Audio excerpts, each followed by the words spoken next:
short-term and long-term investing, right? So when I think about that, and I think about how I have applied both, that's what I want to make very, very clear is I have applied both in my investing strategy, and I don't think you should sequester yourself to one or the other. When I think about it, I think it's very important to differentiate the two. Even though I'm saying I am involved in both. Now, far too often, I think too many people get it backwards and they have a short-term mindset on long-term investments and long-term mindset on short-term investments, and it makes no sense to me. So I figure we just talk about it anyway. So short-term investing obviously is something you're going to buy on the, if you're talking on the Ethereum blockchain, you're going to buy it for whatever, zero point zero 0.02, or maybe the free mints that are going on right now, or 0.05, with the expectation that maybe you can turn a little scratch. I would typically shoot to be doubling my money with something like that. I mean, if you don't necessarily have to double your money, but even make it a couple $100, and if you buy a few of them, and that obviously adds up. Now that might be only over the course of a week, or even a couple of days, or even in this space, maybe an hour or so, with a floor price pump or something like that.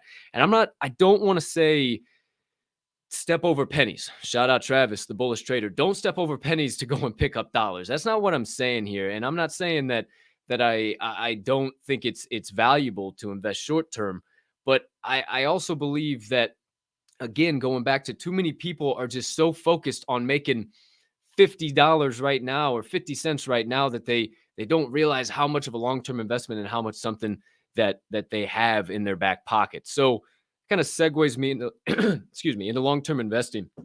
And when I think about going at this the long-term way, right? It's how I'm invested. It's how I have all of my funds and my NFTs allocated at this point in time. Like, everything I'm invested in, really, I'm looking a year, 2 years, 3 years, 5, maybe even 10 years in some cases. I mean, I have never, well, I've sold 2 NFTs, and they weren't even anything that I was really even interested in having, or talking about anymore. If you heard me talk about the Teddy Bear Squad, I got rid of those. Whatever, if they go to the moon, yeehaw! It was my biggest blunder yet, but I don't think they will. Is whatever. Now I probably said that they're going to the moon. Now that being said, you know, I am too bullish on the long-term future of this space. Like, there is so many possibilities to where this space can go, that I truly believe these NFTs we hold are going to be hieroglyphs on the doggone pyramids. We're not even, somebody has to bring blockchain technology to the forefront. And it just so happens that pictures of beer cans and rhinos and apes and Chad and Brads are what's doing it, right? And at the end of the day, it's only going to continue to push forward. It's only going to continue to get bigger. It's only going to become just the next iteration of the internet. That's why it's called Web 3, right? Web 2 to Web 3. It's just the next iteration of the internet. And these pictures are just so called what it has to be to usher it in. So when I think about long-term investing, you know, there's 3 things that smart investors do, just to kind of solidify and close this point out here, before we move on.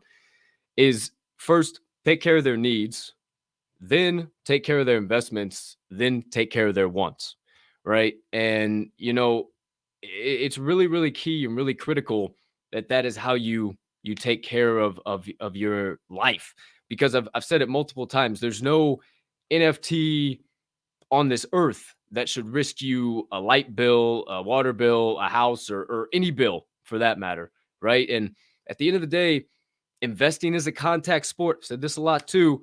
And if you don't have enough padding to survive a couple of hits, then you shouldn't be in the game. And that is point blank, period.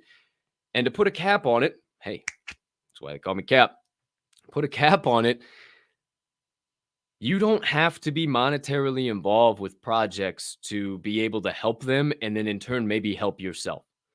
You would be incredibly surprised to see how many people and what might show up in your wallet with just a simple like, retweet, a simple showing up and talking in a Twitter space, a simple quote tweet, a simple comment of multiple people that should know about this project, whatever it might be. That simple little thing that you do for a project, who knows who might see that, who might say, oh, damn, Wow. Hey, well, let's help them out. What's their story? Oh, shit. And if you don't even talk about how you don't, hey, I don't have any money really to invest right now, whatever the case might be, I'm just doing what I can. You would be surprised. You would be surprised what show up in your wallet and who might take care of you.